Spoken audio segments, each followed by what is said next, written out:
The next is the mind, that embrace life with all of your mind. There's a woman named Ellen Langer, and she wrote a book called Mindfulness. I really appreciate it very much, as she identified the fact that there's so many times in our lives that we are mindless, and we just do it. We just do things without thinking, whether it's the habits of everyday living or other things that we just find ourselves doing without first thinking. And so what I try to do is to adopt a more mindful way of living, and that does sometimes require some relearning and thinking in a different way. And do you know that you can actually train your brain to see things in a different way, or accept different things in a different way? The next in line of the 5 aspects is the soul. And our spiritual self is incredibly important. I think sometimes it's the most lonely part of us and ignored part of us, is that spiritual self. So we're going to talk about that, and how the practicality of life in recognition of the soul can be. But I'm going to wait for a couple minutes for that. And then we have the word strength. And what the Greek word means for this is with all your might, with all your gumption, with everything that you have.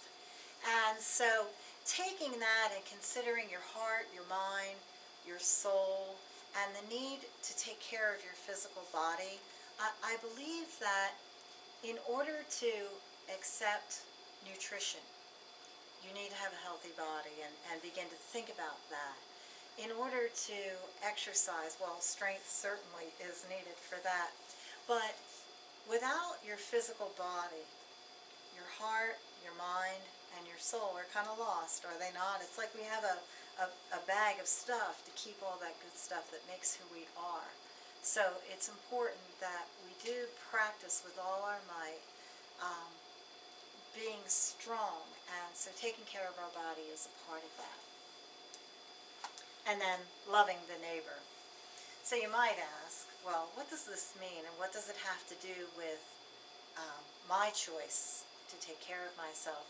Well, if you ask who your neighbor is, and by the way, that question's been asked quite a few times before, I consider my husband my neighbor, and my children, and my extended family, co-workers and people that you see on a regular basis, friends, and even strangers.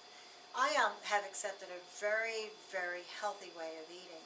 And when I'm at the grocery store, there's times where I'll be at the checkout, and whether it's the teller going through and adding up my stuff, or another customer, I think half the time I go to the grocery store, people will say to me, wow, do you eat healthy? And so even strangers, people that I've never seen before, take the time to notice. And I think that's important, and people will notice you too. So let's look at these spiritual disciplines.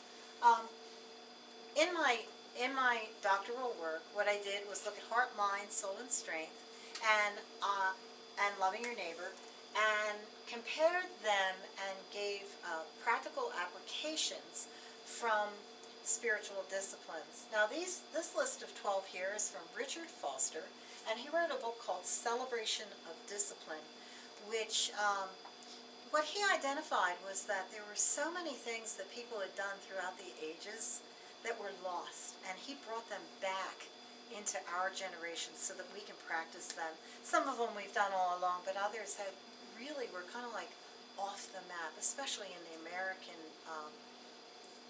world. So let's look at a couple of these. Meditation is one that I really like, and there's formal meditation, but then there's also what I like to call walking meditation, that which we can do every day, while at work, while at home, whatever it is that we do. And there was a man once, his name was King David, and he was a poet. He wrote a lot of songs. And one of the sayings that he had was, I am fearfully and wonderfully made.